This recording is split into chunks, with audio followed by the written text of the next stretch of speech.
Hello बच्चों, कैसे हैं आप लोग। आशा करता हूं कि आप लोग अच्छे होंगे और अच्छी तरह अपनी पढ़ाई कर रहे होंगे।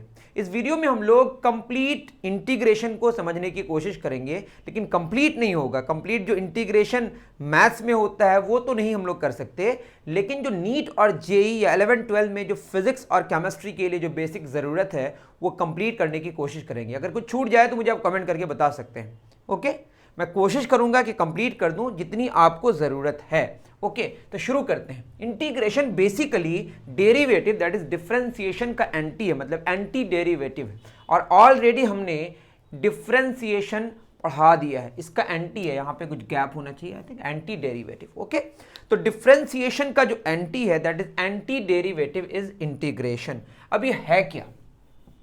अब इसको समझने के लिए हम क्या करते हैं, एक फंक्शन लेते हैं y, है ना। इसको मान लेते हैं ये फंक्शन ऑफ x है, कैसा भी फंक्शन हो सकता है। y is equal to x square, y is equal to sine x, x का फंक्शन है। ओके, हम इसका ग्राफ अगर बना लें, कैसा भी हो सकता है ग्राफ। ये x है और ये हमारा y। ग्राफ रेंडमली मैंने बना दिया, ठीक है। और ग्राफ को मैं मान लेता हूं कि यहां से x का वैल्यू a है और ये हमारा कहीं पे भी जा रहा है, और ये x का वैल्यू b है। a से लेकर b तक देखने की हम कोशिश कर रहे हैं। और ग्राफ से ही लग रहा है कि y कोई कांस्टेंट फंक्शन तो नहीं है, वेरिएबल है, और स्लोप भी इसका कांस्टेंट नहीं है, जैसा भी है ना। मान लेता हूं कि यहाँ पे मैंने एक टुकड़ा काटा, सिंपल सा। ये काफ़ी छोटा टुकड़ा है, इतना छोटा टुकड़ा है कि यहाँ पे हम लगभग y के वैल्यू को कांस्टेंट मान सकते हैं। अब ये इतना छोटा है, इस छोटे को इतना छोटा बना दें तो प्रॉब्लम क्या होगा कि आप देख ही नहीं पाएंगे। तो ये इन्फिनाइटली स्मॉल है, इसको हम dx लिखते हैं। ऑलरेडी मैंने डेरिवेटिव या डिफरेंशिएशन के लेक्चर में समझा दिया। ओके, ये dx है और ये y है। मान लेते हैं y हमारा y1 है। तो ये लगभग, अगर ये स्ट्रेट लाइन है, x के पैरेलल है, तो ये जो होगा ये पूरा का पूरा this will be a rectangle. इसका एरिया जो निकल के आएगा इसको हम dA1 मान लेते हैं। ये होगा y1 इंटू dx। इसी तरह से a से b तक, चूंकि dx काफी छोटा है, लग रहा है बड़ा है लेकिन एक्चुअल में काफी छोटा है, समझ जाइए, जूम करके दिखा रहे हैं आपको। तो इस तरह से इन्फिनाइट टुकड़े होंगे इस तरह के रेक्टेंगल्स के। मतलब हम कह सकते हैं कि y1 dx, दूसरा उसी तरह का आएगा y2, सेम चौड़ाई लेंगे dx डैश डैश डैश। अगर सारा ले लें तो इसी को हम बोलते हैं, मतलब अगर हम फिनाइट टुकड़े लें तब उसके लिए हम क्या इस्तेमाल करेंगे, सिग्मा। और अगर इन्फिनाइट टुकड़ों का सम होगा, इसके लिए इंटीग्रेशन इस्तेमाल करेंगे y dx। और y is a function of x, x के रिस्पेक्ट में y चेंज हो रहा है। यही है हमारा integration. Basically y into D x, that is y1 dx, y2 dx, ये सारे एरियाज हैं।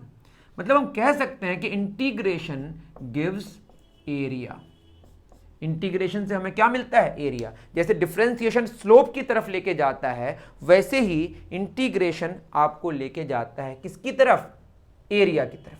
इंटीग्रेशन जब आप ठीक से करेंगे तो आपको पता चलेगा कि इंटीग्रेशन दो तरह से हम निकाल सकते हैं।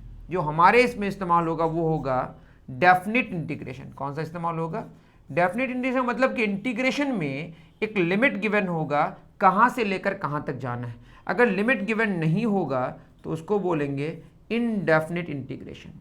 तो सिंपल सी बात, इनडेफिनिट इंटीग्रेशन में लिमिट्स गिवन नहीं होगा, लोअर और अपर लिमिट गिवन नहीं होगा कि कहां से कहां तक जाना है, और डेफिनिट में गिवन होगा और इनडेफिनिट में गिवन नहीं होगा। बिल्कुल सिंपल सी बात है। क्वेश्चंस करेंगे तो आपको ज्यादा क्लियर होगा। अब सवाल है कि एंटी डेरिवेटिव कैसे है, ये समझने की कोशिश करते हैं। चलिए देखिए, ये एंटी डेरिवेटिव है कैसे, इसको समझने के लिए एक एग्जांपल लेते हैं। क्या एग्जाम्पल है, मान लेते हैं कि हमने एक फंक्शन लिया y is equal to 2x, ये हमारा फंक्शन ऑफ x है ना। इसका इंटीग्रेशन निकालेंगे। पहले इसका ग्राफ बना लेते हैं। इसका ग्राफ हमारा क्या होगा, ये x और ये y। अगर हम इसका ग्राफ बनाएं, ओरिजिन से पास करें, x का वैल्यू 0 तो y का वैल्यू 0, इतना तो आप समझ रहे होंगे। मैं सीधे ग्राफ ही बना दिया, ठीक है। ये ग्राफ होगा, x का वैल्यू 0 तो y का वैल्यू 0। अगर मैं x का वैल्यू 1 लूँ तो y का वैल्यू क्या आएगा, 2।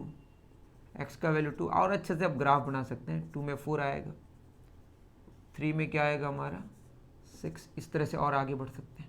मान लेते हैं कि हम 1 से लेकर 3 तक जा रहे हैं, है ना। 1 से लेकर यहाँ मैं बना दे रहा हूँ 1 से लेकर 3 तक।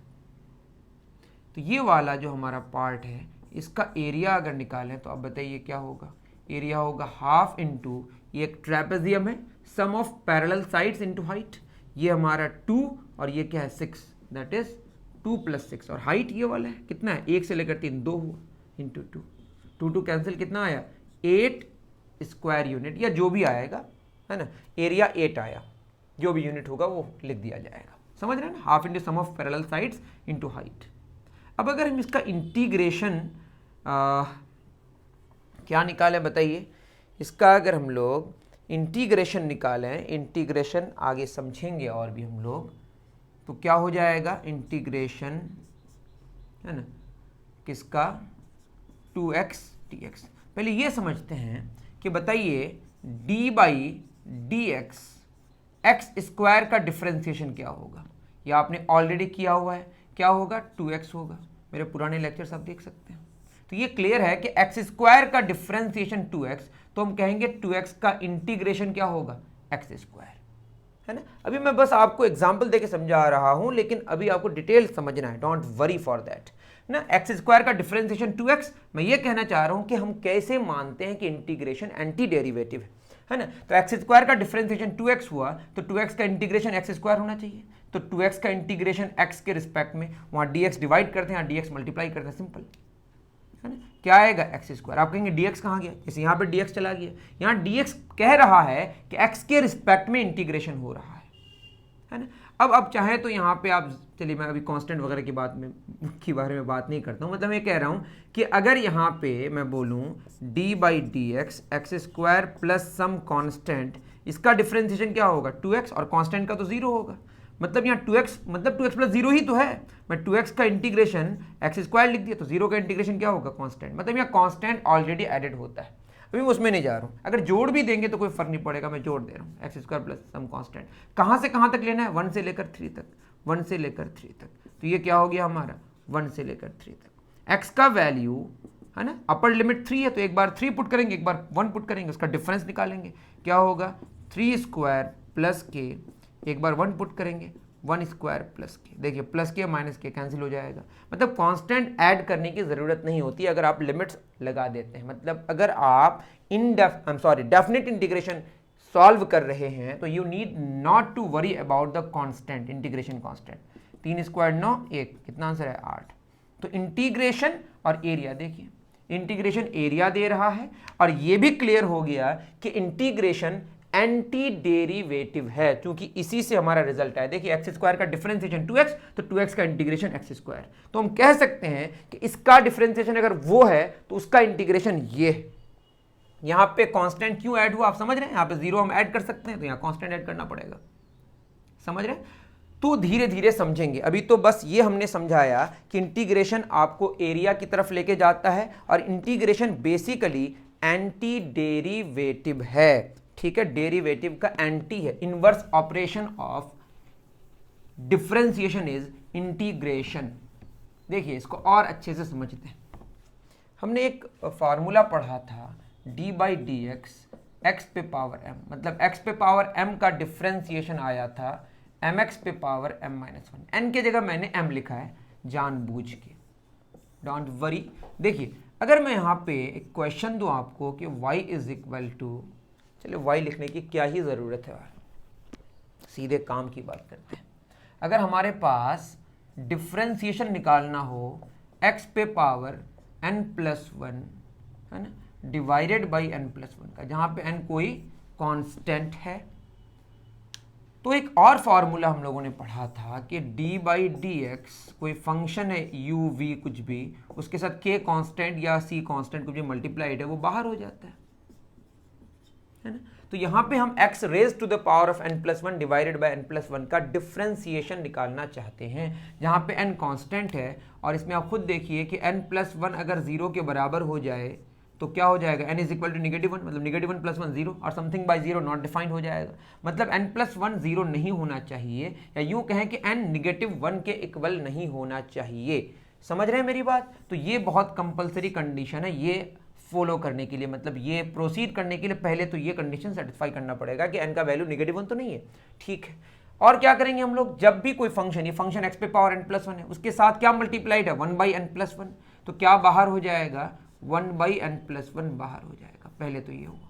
उसके बाद क्या होगा फॉर्मूला, अंदर बचेगा हमारा d बाई डी एक्स पे पावर n प्लस 1। फॉर्मूला क्या है, जो पावर है वो बाहर आ जाता है, पावर में एक कम हो जाता है। तो ठीक है, इसको करते हैं 1 बाई एन प्लस 1, पावर क्या है n प्लस 1, उसमें एक कम हो जाएगा n plus 1 minus 1, n plus 1 और n प्लस 1 कैंसिल हो गया, और यहाँ 1 1 कैंसिल हो गया, x पे पावर n आया।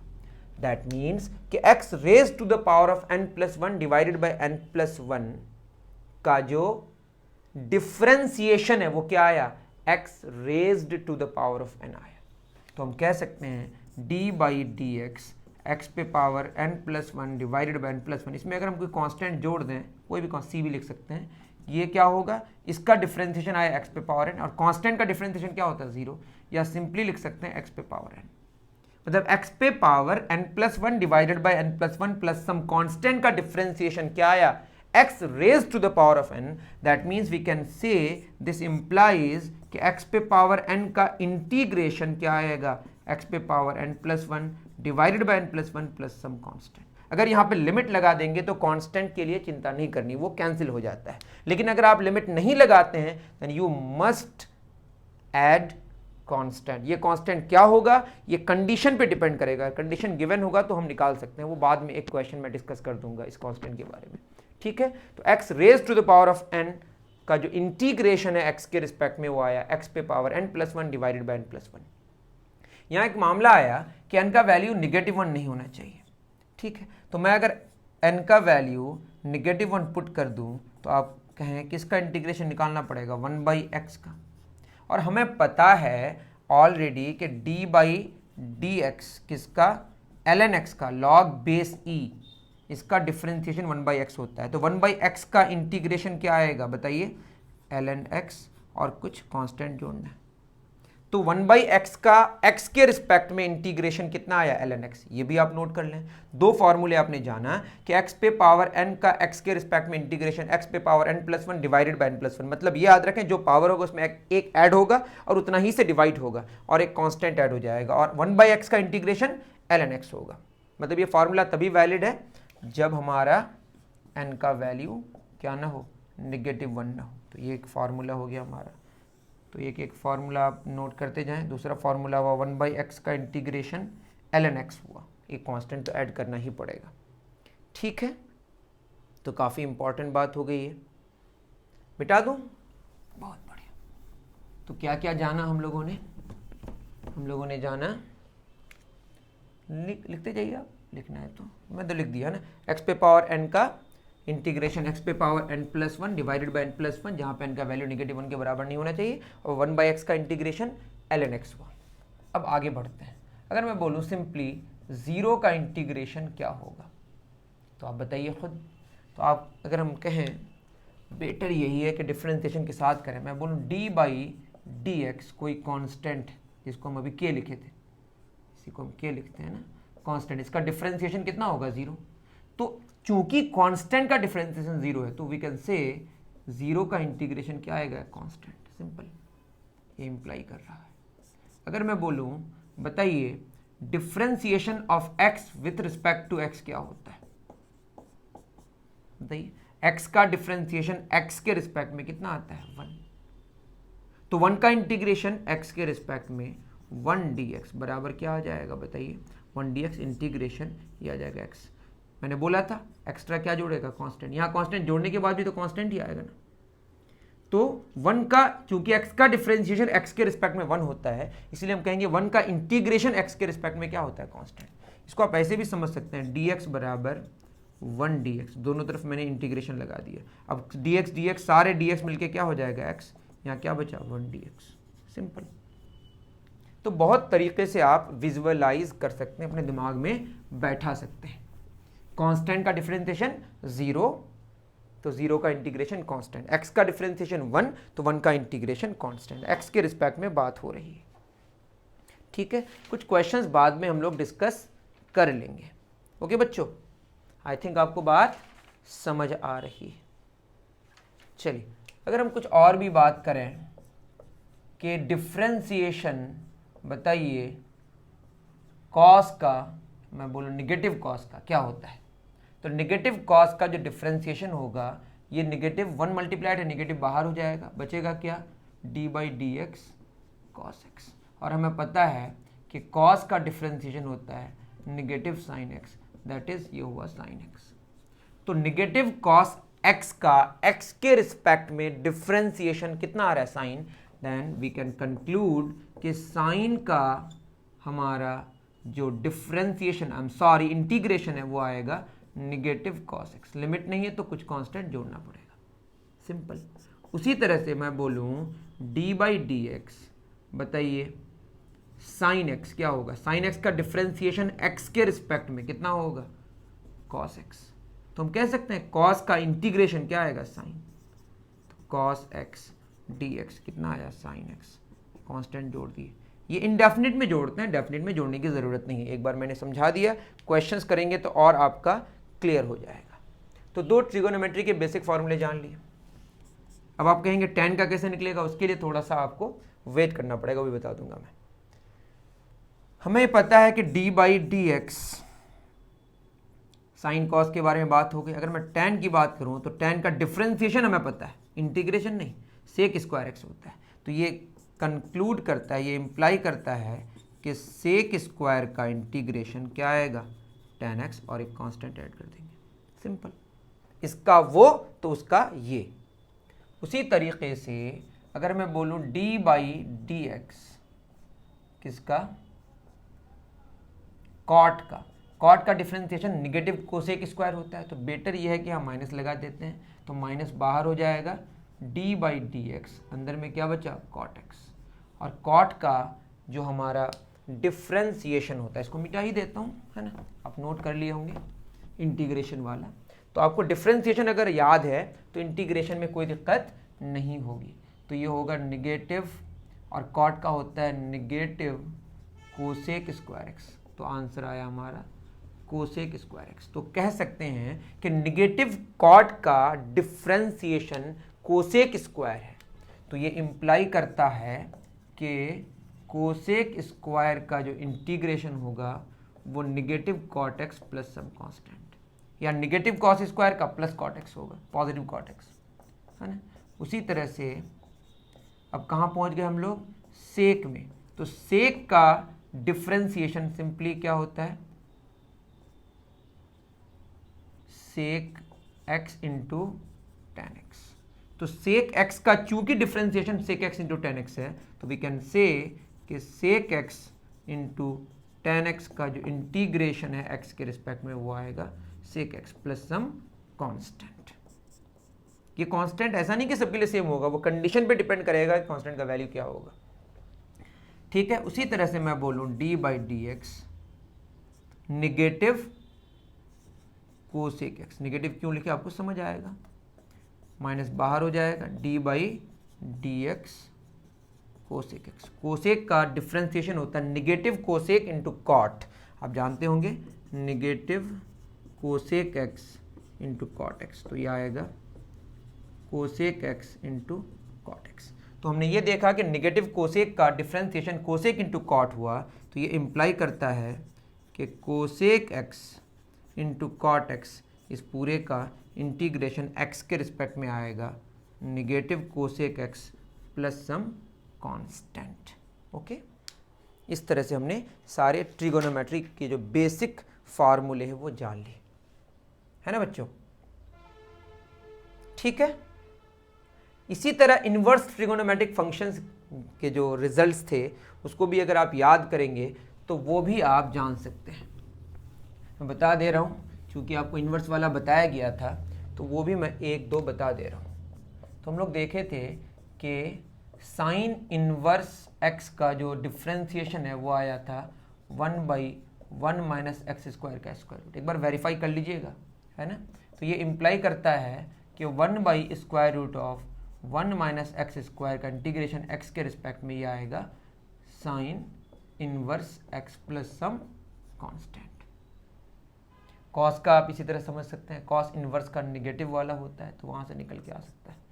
हम लोग जानते हैं D by d x cos inverse x, tan तक जान लेते हैं ना, ये होता है नेगेटिव 1/1 माइनस एक्स स्क्वायर का स्क्वायर, मतलब यहाँ अगर निगेटिव लगा दें तो यहाँ पॉजिटिव हो जाएगा। तो simply integration of negative 1/1 minus x square का स्क्वायर रूट क्या आएगा, ये आएगा हमारा cos inverse x plus some constant. tan का जान लेते हैं लास्ट, हम लोग जानते हैं tan इनवर्स एक्स का डिफ्रेंसिएशन 1/1 प्लस एक्स स्क्वायर, तो वी कैन से कि 1/1 प्लस एक्स स्क्वायर का इंटीग्रेशन एक्स के रिस्पेक्ट में ये आएगा tan inverse x plus some constant.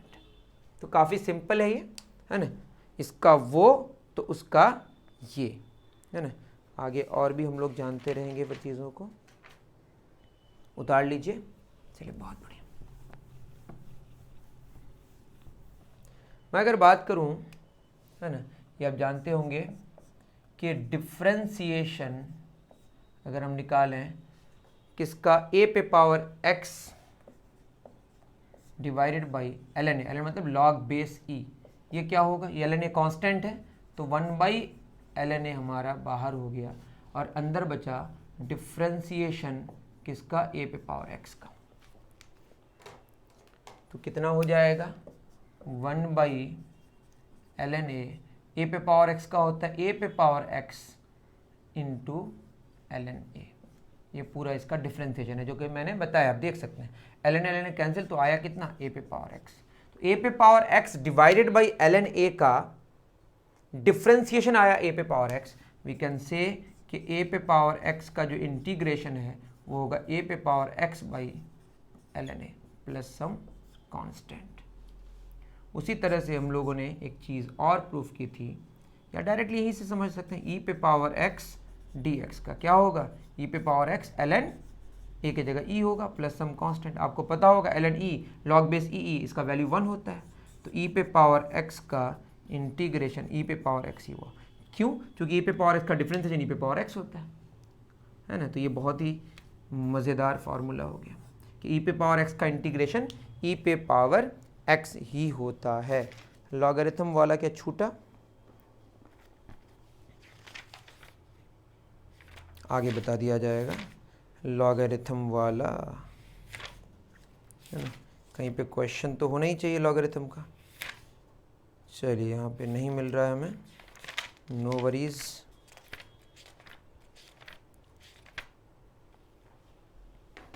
ठीक है, इसको मिटा दे रहा हूँ, बहुत बढ़िया। हमें क्या पता है एक चीज़ कि मैं अगर लिखूँ d/dx log बेस ax, है ना, इसका डिफ्रेंसिएशन आया था, अगर मैं सही हूँ तो एक बार मैं चेक कर लेता हूँ, log a बेस e, है ना, यह आया था log a, इसका आया था हमारा log बेस 5 का 1/x log 5, दैट इज ये आया था 1/x log base e a, मतलब ln a, सिंपल मैं लिख सकता हूँ 1/x ln a, या इसको और अच्छे से अगर हम लिखें d/dx, आप खुद सोचें, मैं अगर यहाँ पे ln a को इसके साथ मल्टीप्लाई कर दूँ, अंदर डाल दिया, अंदर मतलब कांस्टेंट ही अंदर रखे बाहर रखें कोई फ़र्क नहीं पड़ता है, इंटू log ax, चलिए समझा ही दे रहा हूँ, तो क्या होगा ln a तो बाहर आ जाएगा और अंदर बचा d/dx log बेस ax, तो ये क्या हो गया हमारा ln a, और log x बेस a का जो डिफ्रेंसिएशन है वो क्या है 1/x ln a, ln a cancel तो क्या आया 1/x, है ना। तो 1/x का जो इंटीग्रेशन है वो क्या आया, वो आ गया हमारा ln a into log x base a का जो डिफ्रेंसिएशन है वो 1/x आया, तो 1/x का इंटीग्रेशन आया ln a into log base x, और यहाँ पे a, अगर यहाँ पे e लिख दिया जाए तो ये e होगा, इसका वैल्यू 1 हो जाएगा, ठीक है। तो ये चीज़ है। एम आई राइट और नॉट? देख लीजिएगा आप, है ना। मुझे तो लग रहा है बिल्कुल ये सही है। 1/x का जो इंटीग्रेशन है वो आया ln a into log X base E. अगर मैं इसी को लिखूँ, क्या लिखूँ, ln a की जगह e लिखूँ तो ये हो जाएगा लॉग बेस ई एक्स, और ln e का वैल्यू 1 होता है तो होगा ln x। तो 1/x का इंटीग्रेशन ln x भी लिख सकते हैं। तो अब देख लीजिएगा थोड़ा, तो इसका डिफ्रेंसिएशन वो, तो उसका इंटीग्रेशन ये। ओके, काफ़ी सिंपल बात हो गई। अब आगे बढ़ते हैं। हमारे पास बहुत सारे फॉर्मूले हो गए, समझ गए हम लोग। तो यहाँ से अगर हम और आगे बढ़ें, कुछ क्वेश्चंस करते हैं। जैसे अगर मैं लूँ एक क्वेश्चन है इंटीग्रेशन 4x पे पावर 7 dx। तो आपको कुछ नहीं करना है, सिंपल सा, ये जो 4 मल्टीप्लाइड है, जैसे डिफरेंशिएशन में कांस्टेंट बाहर हो रहा था तो यहाँ पे भी ये बाहर होगा, अंदर बचा x पे पावर 7। और हमने एक फार्मूला पढ़ाया था कि x पे पावर n dx, मतलब जितना पावर होगा उसमें एक ऐड हो जाएगा, उतना ही से डिवाइड हो जाएगा, प्लस सम कांस्टेंट। n का वैल्यू -1 नहीं होना चाहिए। तो 4 यहाँ पे क्या होगा 7 + 1, नीचे भी क्या होगा 7 + 1 प्लस सम कांस्टेंट। तो यह 4x8/8 प्लस सम कांस्टेंट, तो ये आया x पे power 8, 4 × 2 = 8 plus some constant. That means जितना पावर है उसमें एक ऐड हो गया, उतना ही से डिवाइड हो गया, सिंपल सा। और जो कांस्टेंट था वो मल्टीप्लाइड हो गया बाहर की तरफ। तो और क्या जाना हम लोगों ने कि कोई फंक्शन है, मान लेते हैं y, है ना, इसके साथ अगर कोई कांस्टेंट मल्टीप्लाइड हो, सिंपल के बाहर हो जाएगा अंदर, y is function of x, है ना, के बाहर हो जाएगा। तो ये सब आपको समझना है। उसी तरह से कुछ और बातें आप जान लीजिए कि दो अलग अलग अगर फंक्शन है, जैसे डिफरेंशिएशन में हो रहा था यहाँ पे भी होगा, है ना, इसका इंटीग्रेशन करना है अगर, तो u का आप अलग कर लेंगे, उसी तरह v का अलग कर लेंगे। अगर यहाँ पे माइनस होगा तो यहाँ माइनस होगा, सिंपल। मतलब जोड़ और घटा, मतलब प्लस और माइनस से अगर सेपरेटेड हो अलग अलग फंक्शंस, तो दोनों का इंटीग्रेशन आप अलग अलग करेंगे तो रिजल्ट में कोई फर्क नहीं पड़ेगा। लेकिन यहाँ पे प्रोडक्ट में मसला है, तो प्रोडक्ट वाला आपको डिस्टर्ब नहीं करेगा। क्लास 11th 12th या जेई नीट में जो फिजिक्स और केमिस्ट्री में जो ज़रूरत पड़ेगी, अब पड़ेगी तो हम बता दिया जाएगा, लेकिन आई डोंट थिंक कहीं पर ज़रूरत पड़ेगी, उसमें आई लेट लगता है ना, तो उसको मैं भी नहीं बता रहा हूँ। ठीक है बच्चों, चलिए एक क्वेश्चन अगर है, क्वेश्चन है इंटीग्रेशन निकालना है आपको 4 पे पावर x, है ना, 4 raise to the power of x plus, simple सा है, प्लस 3 पे power 2x plus x³ dx। तो आपको सिंपली क्या करना है, अलग अलग कर देना है। 4 पे पावर x का इंटीग्रेशन प्लस 3 पे पावर 2x को हम लिख सकते हैं 3² पे पावर x, दैट इज 9 पे पावर x। तो सिंपली 9 पे पावर x का इंटीग्रेशन प्लस x पे पावर 3 का इंटीग्रेशन, है ना, सबको अलग अलग कर दिए। अब आपको पता है, अभी मैंने एक फार्मूला बताया कि a पे पावर x का जो इंटीग्रेशन है वो होता है a पे power x divided by ln a।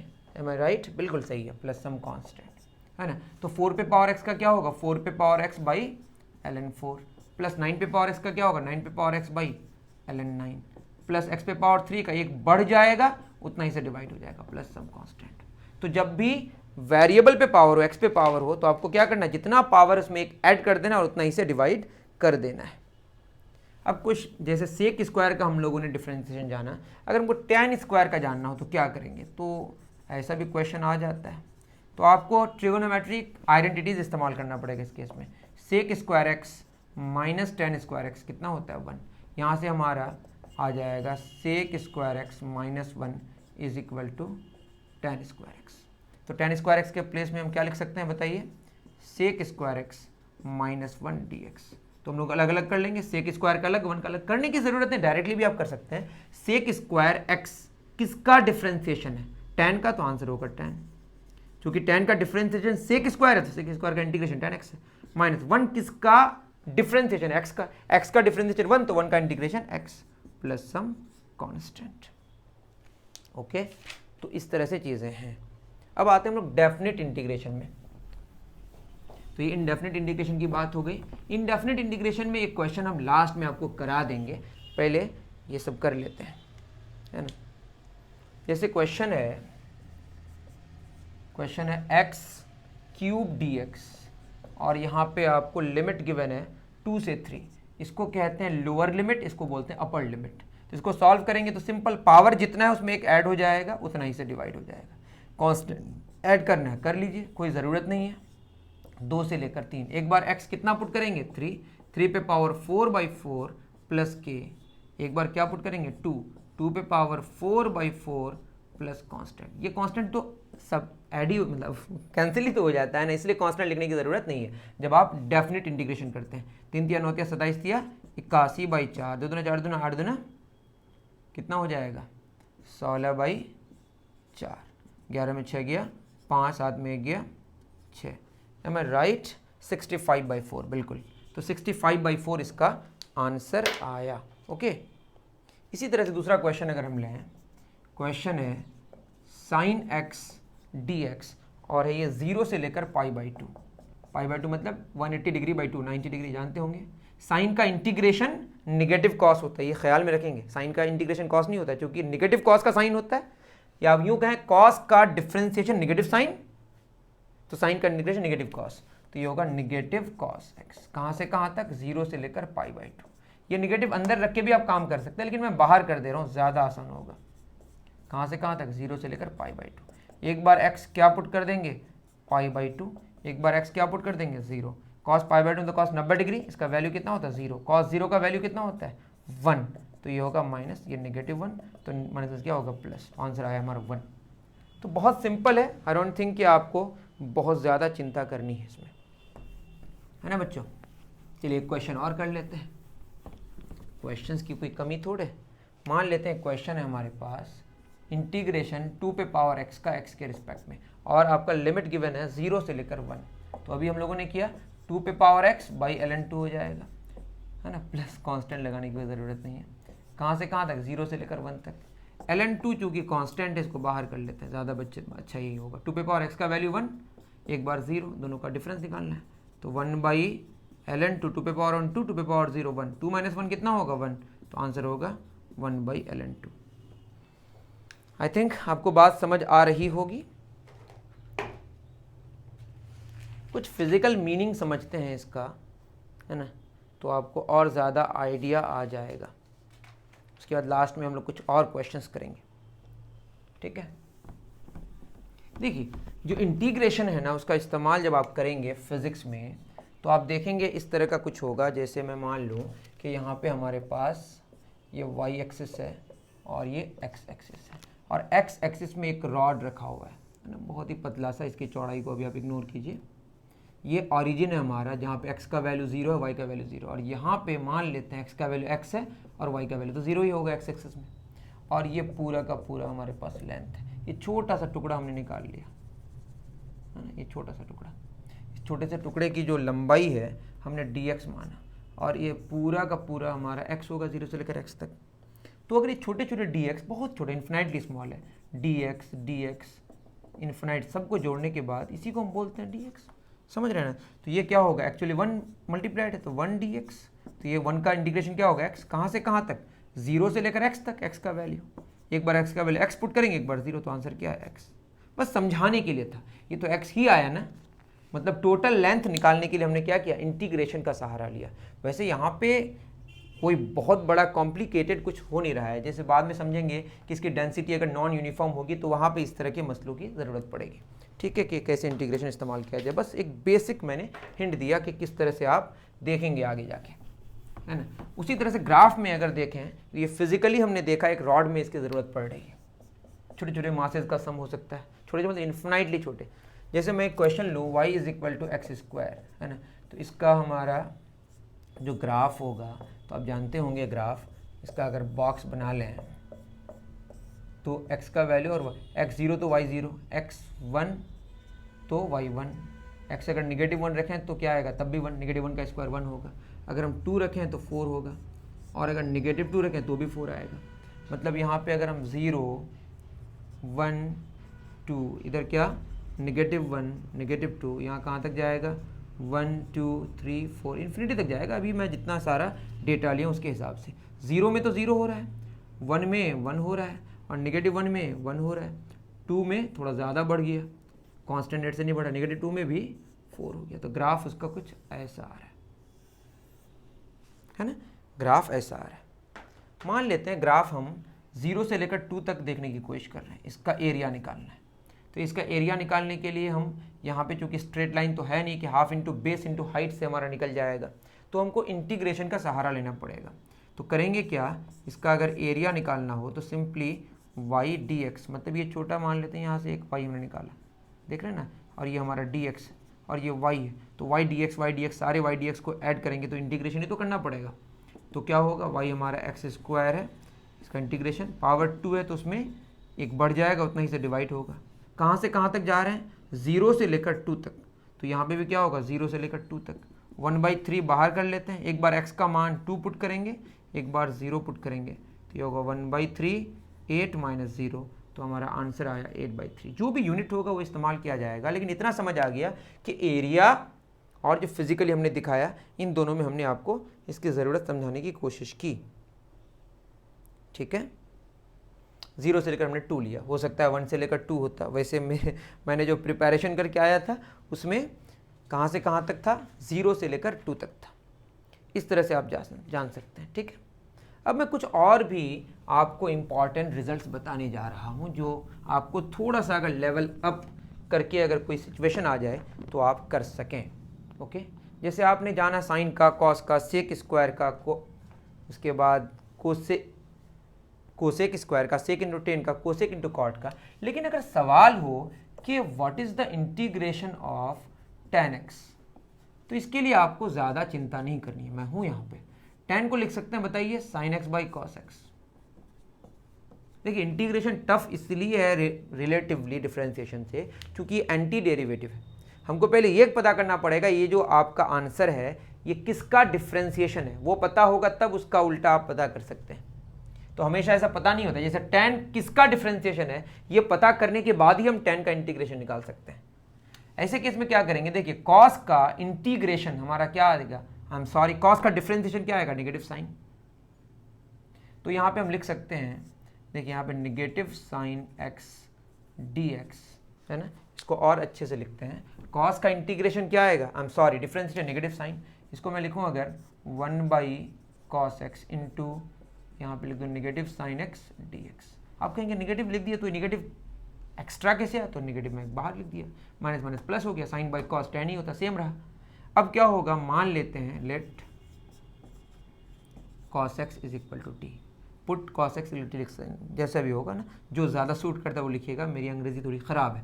मान लिया कि cos x t है, तो हम क्या कर रहे हैं, dt बाई, है ना, t बराबर cos x, that is dt by dx अगर निकालें तो ये क्या होगा, cos का नेगेटिव साइन होगा, तो dt बराबर होगा नेगेटिव साइन x dx। ठीक है, आप पहले भी लिख सकते हैं, you need not to worry. तो इंटीग्रेशन जो होगा हमारा, माइनस बाहर है, 1/cos x का, मैंने cos x को क्या पुट किया, t, 1/t, और negative sine x dx already क्या है, dt, तो 1/t dt।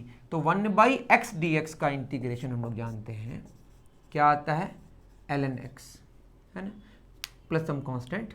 तो यहाँ पे हमारे पास 1/x dx ln x हुआ, तो 1/t dt क्या होगा, ln t होगा, सिंपल। तो ये होगा माइनस ln t, और यहाँ मोड लगा देना क्योंकि लॉगरिथम बस पॉजिटिव नंबर्स के लिए डिफाइंड है, प्लस सम कांस्टेंट, तो होगा नेगेटिव ln t, कितना है हमारा, t है cos x, तो ये आया negative ln cos x plus some constant. लेकिन आपको पता होगा लॉगरिथम में log a x पे पावर अगर नेगेटिव 1 हो तो नेगेटिव बाहर आ जाता है, मतलब पावर बाहर आ जाता है।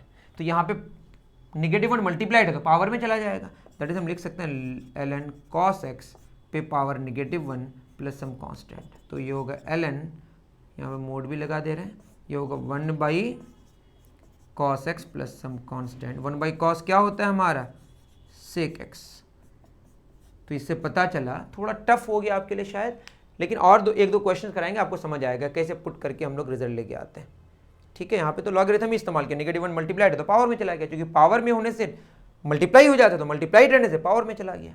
cos x पे पावर नेगेटिव 1 है, cos इनवर्स x नहीं है, तो ये होगा 1/cos x, 1/cos क्या होता है, sec। तो tan x का इंटीग्रेशन आया ln sec x plus some constant. Okay, चलिए tan का अगर हो गया तो हम लोग cot का समझने की कोशिश करते हैं कैसे निकलेगा। इंटीग्रेशन एरिया देता है ना। और आप समझ ही रहे मैं क्या क्या बता रहा हूँ। अगर मैं कॉट एक्स का इंटीग्रेशन की बात करूँ तो ये क्या होगा, कॉट को लिख सकते हैं cos x by sine x d x. इसको हम लोग लिख सकते हैं 1 बाई साइन एक्स, और साइन का डिफरेंशिएशन कॉस होता है, कॉस एक्स डी एक्स। तो क्या कर देंगे, let sine x is equal to t, इसको हम इंटीग्रेशन आई मान लेते हैं। तो इसका अगर हम डिफरेंशिएशन करें D t by d x, तो साइन एक्स का क्या होता है कॉस एक्स, निगेटिव लगाने की जरूरत पड़ेगी नहीं यहाँ पे। तो डी टी बराबर होगा cos x d x, that is जो हमारा इंटीग्रेशन है 1 बाई साइन एक्स कितना टी, और cos x d x d t. तो क्या आएगा हमारा ln mod t plus some constant. तो ln टी क्या है हमारा साइन एक्स, तो ln साइन एक्स का मोड प्लस सम कांस्टेंट। तो सिंपली हम कह सकते हैं कि कॉट एक्स का इंटीग्रेशन एक्स के रिस्पेक्ट में कितना आया, ln मोड साइन एक्स। क्या आया बताइए, ln मोड साइन एक्स। अब आते हैं सेक और कोसेक में, जो हमारे लिए एक मसला है, सेक और कोसेक में। तो सेक एक्स डी एक्स अगर हम बोले हैं, बताइए इंटीग्रेशन किसका, सेक एक्स का। तो इस केस में आपको याद करना पड़ेगा कि आपको मल्टीप्लाई करना है sec x plus tan x से, और उतना ही से डिवाइड करना है। अब ये आपको थोड़ा याद करना पड़ेगा। अब अगर ऊपर हम सॉल्व करें, नीचे क्या आया 1 by sec x plus tan x, है ना, और यहाँ पे हुआ sec x into sec x, क्या होगा sec square x plus sec x into tan x, और यहाँ पे डी एक्स भी है। तो आप अगर देखें इस सेक एक्स, चलिए रहने दीजिए, इस sec x plus tan x, sec x का डिफरेंशिएशन क्या होगा sec x into tan x, और टेन एक्स का डिफरेंशिएशन क्या होगा सेक स्क्वायर एक्स। तो हम पुट कर सकते हैं या let sec x plus tan x is equal to t. तो हमारा d t by d x जो होगा, तो होगा सेक का sec x into tan x, और टेन का होगा सेक स्क्वायर एक्स। तो सिंपली कह सकते हैं डी टी बराबर इतना पूरा, मतलब sec square x plus sec x into tan x into क्या होगा d x. That means we can say I is equal to, ये तो 1 बाई टी हो गया 1 बाई टी, और ये पूरा आप देखें आगे डी टी होगा, तो होगा ये ln t plus some constant. और टी क्या है हमारा, टी है sec x plus tan x plus some constant. Okay, तो ln sec x plus tan x, किसका सेक एक्स का जो हमारा इंटीग्रेशन है क्या आया ln sec x plus tan x plus some constant. Okay, अब बचा कोसेक का, इसी तरह से सोच सकते हैं आप।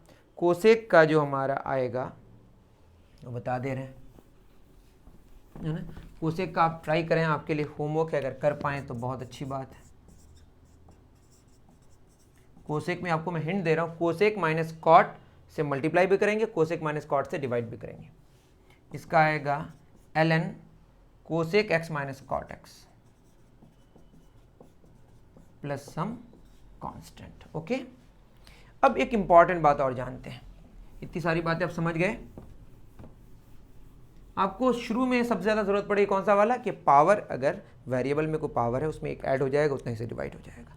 जैसे एक क्वेश्चन है हमारे पास, बताइए साइन 2x dx क्या होगा। यहाँ आप देखेंगे ये ट्रिगोनोमेट्रिक फंक्शन है, लेकिन अंदर में देखेंगे अगर 2x, यहाँ पावर 1 है, मतलब साइन के अंदर जो एंगल है, वो जो वेरिएबल है, वो जो फंक्शन है साइन के अंदर का जो फंक्शन है, that is linear function, algebraic वाला, है ना। तो हम कैसे करें इसको, हमें तो पता है साइन का क्या होता है नेगेटिव कॉस होता है, लेकिन यहाँ पे साइन x नहीं है, साइन 2x, समझ रहे हैं। जैसे हम बोले बताइए d by d x sine 2x, इसका क्या करेंगे आप, इसका आंसर आएगा आपका साइन का डिफरेंशिएशन हम पहले करेंगे d बाई डी, मैंने बताया था 2x, चैन रूल इस्तेमाल करेंगे, साइन 2x का डिफरेंशिएशन 2x के रिस्पेक्ट में, फिर 2x का डिफरेंशिएशन x के रिस्पेक्ट में। साइन 2x का 2x के रिस्पेक्ट में क्या होगा cos 2x, और 2x का x के रिस्पेक्ट में क्या होगा 2, दैट इज ये आया 2 cos 2x। मतलब ये है कि डिफरेंशिएशन के केस में जो लीनियर वाला फंक्शन अंदर है वो जितना मल्टीप्लाइड होता है उसमें कांस्टेंट वो बाहर आ जाता है। यहाँ मल्टीप्लाई होता है, यहाँ डिवाइड होगा, सिंपल आप याद रख सकते हैं। लेकिन इसको अगर हम थोरोली बताने की कोशिश करें तो मान लेते हैं कि 2x को t, तो बताइए dt बाई dx क्या होगा, 2x का 2 हो जाएगा, तो dt बराबर है ना, dt बाई 2 बराबर हो जाएगा dx, मतलब dx के जगह हम dt बाई 2 लिख सकते हैं। तो ये अगर हमारा i है तो i हो जाएगा sin 2x मतलब sin t, और dx हो गया dt बाई 2, और सिंपली हमारा 2 बाहर हो जाएगा 1/2, अंदर क्या बचा, integration sin t dt, sine का क्या होता है negative cos plus some constant, तो ये होगा निगेटिव cos t 2x है divided by 2 plus some constant. तो आपको क्या लॉजिक याद रखना है कि किसी का अगर आप इंटीग्रेशन निकाल रहे हैं तो जो भी फंक्शन है उसके अंदर कोई लीनियर अलजेब्रिक मतलब लीनियर फंक्शन हो, लीनियर अलजेब्रिक फंक्शन हो, है ना, पावर 1 हो वाला, उसके साथ जो कांस्टेंट मल्टीप्लाइड है उतना ही से डिवाइड हो जाएगा, जैसे डिफरेंशिएशन में मल्टीप्लाई होता है यहाँ पे डिवाइड होता है।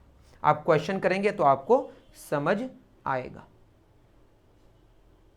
ओके बच्चों, चलिए बहुत बढ़िया, आई थिंक आपको बात पूरी तरह समझ आ गई होगी। मैंने शुरू में कहा था कि आपको एक कांस्टेंट निकालने का फंडा बताएंगे कि किस तरह से कांस्टेंट निकाला जाता है। ठीक है, इंटीग्रेशन हमारा फिनिश ही हो गया आपके लेवल के लिए, है ना। मान लेते हैं क्वेश्चन है हमारा dy by d x, differentiation नहीं देख रहे हैं आप, y का x के रिस्पेक्ट में, ये 3x² प्लस 4 गिवन है, और एक पॉइंट गिवन है 1,3। इसके लिए आपको इंटीग्रेशन का जो कांस्टेंट है वो निकालना है, या एक इक्वेशन बनाना है, y और x में एक रिलेशन बताना है आपको। तो इसको हम क्या कह सकते हैं बताइए, dy बराबर 3x² plus 4 into D x. अगर आप पहली बार देख रहे हैं सारी चीज़ें तो आपको अटांग पटांग भी लग सकती है, आप जब इनका यूज़ करेंगे तो और ज़्यादा क्लियर होते जाएगा। मैं दोनों तरफ क्या लगा दे रहा हूँ, इंटीग्रेशन, यहाँ 1 छुपा हुआ है, 1 का क्या होगा y के रिस्पेक्ट में 1 छुपा हुआ है, समझ रहे हैं हम क्या कह रहे हैं, यहाँ 1 dx, और यहाँ क्या होगा 3x² प्लस 4 dx। तो 1 का इंटीग्रेशन, सॉरी यहाँ पे y के रिस्पेक्ट में, x के रिस्पेक्ट में होने से x होता, y के रिस्पेक्ट में तो y प्लस सम कांस्टेंट होगा, 3x² पावर 2 है उसमें 3 हो जाएगा, ऐड हो जाएगा, उतने से डिवाइड हो जाएगा, प्लस 4 का 4x होगा, क्योंकि 4x का डिफरेंशिएशन 4 होता है तो 4 का इंटीग्रेशन 4x होगा। या यूँ समझे कि 4 बाहर कर दीजिए 1 बचेगा तो 1 का इंटीग्रेशन x होगा। समझ रहे हैं हम क्या कह रहे हैं, 4 dx अगर होता तो 4 बाहर, अंदर क्या बचा 1, तो 1 का इंटीग्रेशन x होता है। या यूँ समझें कि 4x का डिफरेंशिएशन 4 होता है तो 4 का इंटीग्रेशन 4x होता है। अब चूंकि यहाँ पे इधर भी कांस्टेंट, इधर भी कोई कांस्टेंट ऐड होगा, तो कांस्टेंट माइनस कांस्टेंट एक कांस्टेंट आएगा, इसको हमने k मान लिया, 3 कैंसिल, तो y बराबर आया x³ plus 4x plus k। ठीक है, x और y हमारा क्या है, वेरिएबल है, बट k तो कांस्टेंट है, और इस कांस्टेंट के बारे में पता नहीं है तो उसको बोलते हैं अननोन कांस्टेंट। इसको नोन करने के लिए आपको दिया हुआ है क्या, एक पॉइंट, उस पॉइंट को अगर हम पुट कर दें, y का वैल्यू 3 और x का वैल्यू 1, तो यहाँ से एक रिजल्ट आएगा k का, 3 बराबर 1 प्लस 4 प्लस k, तो 3 बराबर 4 1 5 प्लस k, तो k बराबर होगा 3 माइनस 5, तो k आया हमारा -2। सिंपल, k कितना आया, -2। We can say that y is equal to कितना आया, x³ प्लस 4x, और k का वैल्यू आया -2, that is y is equal to x³ plus 4x minus 2। Okay, तो ये रिलेशन आ गया। मैंने आपको इंटीग्रेशन में जो कांस्टेंट यूज़ होता है वो किस तरह से फाइंड आउट किया जाता है, कहाँ ज़रूरत पड़ती है, मैंने बताने की कोशिश की। मैं उम्मीद कर रहा हूँ कि इंटीग्रेशन का ये जो आपका सेशन है ये कंप्लीट आपको समझ आया होगा। मिलते हैं फिर इसी तरह के टॉपिक को लेकर मैथमेटिकल टूल्स का नेक्स्ट वीडियो में। Thank you very much.